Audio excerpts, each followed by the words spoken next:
Hey, welcome back to the Survive channel. So I'm super excited to show you a new Spyderco blade that I'll now be placing in 91mm Swiss Army knives. So this is the Spyderco Roadie. And you can see it's definitely a really strange shaped blade here. It's a bit smaller, even though the cutting edge is not that much shorter than what we're going to find on the Dragonfly. So I'll go ahead and measure that for you guys now. So you can see it's right about 45.5mm, the cutting edge on this. Whereas the Dragonfly, you get right about 47, well, let's say 48. You basically have about 47.5 perhaps. And on the original Victorinox blade, you can get the longest cutting edge, and that is at, let's see, right around 60mm basically, the cutting edge on the original Victorinox blade. Definitely something else unique about this is the actual thickness of it. So it has a really interesting shape. I guess I'd call this a mixture between maybe a sheepfoot and almost a cleaver. I guess maybe it's a little bit more blunt. It might be more like a cleaver. But you can see the thickness of it along the spine. It's thick and it stays thick. It doesn't really taper down much. And so with the thickness of this blade, it is right around 2.7mm. Whereas the Dragonfly, the thickest part is 2.4. I think it's usually 2.4-ish, 2.3 sometimes there, depending on what it measures. And right here, you can see it's also right about 2.3. And so the Roadies are just a little bit thicker than both the Dragonfly and the original Victorinox blade. So something else really unique about this is that it is made in Italy. So you can see right here, it says Maniago, Italy, whereas the Dragonfly is made in Japan. And of course, the original Victorinox blade is made in Switzerland. Also, the steel on this, it is an N690 Co, which is a stainless steel with some cobalt in it. So it's going to have really nice edge retention, and it's going to be really nice also for basically the endurance or the durability of the steel. All right, so the way you access it, it has this dimple right here. And so that's going to open up some more options because generally the Dragonfly blade, I would try to place it somewhere either on the first layer or the second layer, or the last layer, basically somewhere along the edges to where you could easily access it with one hand, be it your right hand or your left hand, whichever handed you are. Whereas with this Roadie blade, since you cannot access with one hand, you have to be two hands, you can place it anywhere throughout the blade, and it's not really going to get in the way, which is another thing I want to point out. If you notice here with the Dragonfly, just with this high shape it has up top, it hinders access to any of the tools behind it. So for example, accessing the scissors is kind of difficult, and I generally try to manipulate it to be as far away from the Dragonfly as I can. But like in this build, I can't move it any farther over. And so even I can just barely snag I got it that time. So it makes it just a little difficult to access the nail nick simply because of the size of it. Whereas with the Roadie blade, with it being much slimmer, not taking up as much space, it makes it easy to access any tools beside it. And so that's really cool. And all over, just I like how it's a little bit slimmer.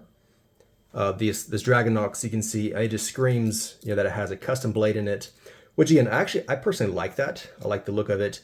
It makes it more difficult to carry in like a leather pouch, especially if it's original from Victorinox, or even like in your pocket, whatever. This is more obvious, kind of like a hot spot in your pocket per se, because it's sticking out of the handles. Whereas this does not stick out as much. It's not going to be as obvious, nor is it going to get in the way of carrying this, let's say, in a pouch or like a leather case or wherever else. So that's definitely something unique about it, and I kind of like that. It also opens up the option, since it has this really interesting, like slightly rounded shape to the edge, it opens up the options of maybe doing double Spydercos, and so having like the Dragonfly and the Roadie, since they're both open different directions in different ways, it definitely makes it an interesting option in my opinion. So other than that, it's about like $15 cheaper than Dragonfly, but it needs 2 springs. And so it's going to end up costing maybe just a little bit less than a Dragonfly mod would cost, but still something interesting and just slightly different. All right, other than that, kind of moving on with this actual build here, I'll go and show you the rest of it. This has some Prometheus design works scales. These are black G10. Unfortunately, they do not come in a plus option. It's a really nice pocket clip. I like that it's kind of slim. I wish that it was a tidbit higher so it'd fit a little deeper into the pocket, but still a really nice pocket clip. I like how they've done that. In the front, they have this glow-in-the-dark dot, and it has a green G10 around that. So I'll go ahead and show you that. So when the lights go out, if it has had some illumination to charge that glow-in-the-dark material, make it a little easier to locate your knife in the dark. So that's something interesting. I like that about it. You can see I used green G10 and black G10 liners. So just to kind of create an accent here with the green, I personally really like how it turned out. This is a test knife, and so I was able to design it and choose the colors all by myself, and I really am pleased with how it turned out in the end. Of course, I chose to have the green accessories, naturally just to match the rest of the design. So for the rest of the tool set here, I added the pruner blade. This is from the original Victorinox blade. It's a 93mm A-Lox. And so I figured since the Roadie has a slightly curved blade this way, I think it would match really well with an opposite curve. And so this pruner blade, it has kind of a hawkbill shape. And so whatever the Roadie is not basically designed to cut or do, then hopefully the pruner will be able to make up for it. So the only difference is that I noticed both of these blades do not have a sharp point, as in like for like piercing or stabbing. You know, not as in for like self-defense, but nonetheless, if you need to poke into a box or whatever, I guess the tip of this would be just fine. But anyways, those are the two blades that I chose for this particular thin build. So I placed the bottle opener next to the pruner blade. And so those both basically were placed on the original blade layer, which of course I removed both of those blades. Then it has the scissors here in the back. And I've added the Phillips, which several people have commented and said that the Phillips is much more convenient on basically this style of tool set instead of the corkscrew, which I definitely agree with that. So I added that and also have the parcel hook on the back.